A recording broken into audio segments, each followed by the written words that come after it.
मंगला आजिर अनुचिंता झीटी को माँ पचारे आज सका संध्या जागे परिवार ठारू तुम्हें कौन शिखिल यार उत्तर तुम्हें माँ को देज से माँ तुमर बहुत दुखर अच्छा माँ ठारू खुशी टिके पाइबाकू हेले निजर भूल को सुधारिया पड़ो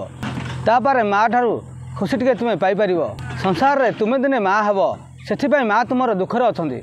आपण कहींपर क्यों शिक्षा देले झीटी भल मनुष्य तैयारी हेब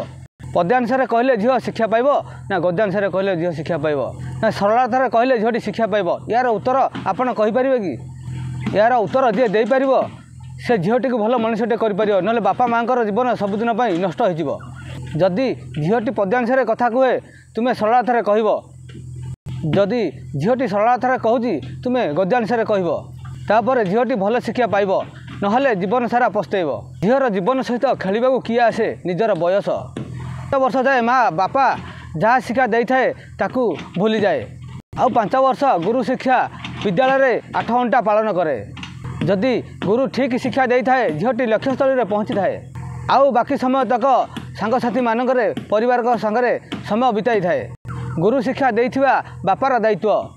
परिवार सहित सांगसाथी सहित खेलुथिबा मार दायित्व एठी दायित्व केते प्रकार बाहरला प्रथम दायित्व बापा माँ दायित्व गुरु शिक्षा ताकू मिसेले 3 प्रकार प्रथम शिक्षा विद्यालय रे गुरु ठारू क्यों शिक्षा लाभवान पाइला तू बापांकर दायित्व रहिला तृतीय शिक्षाटी सांग मानक ठारू परिवार ठारू क्यों शिक्षा पाइला दायित्व रहिला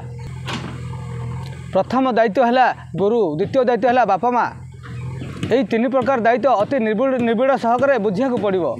यार उत्तर आगामी अधारे पाइपर यही चैनल टी भल लगुले लाइक करेंगे शेयर करेंगे।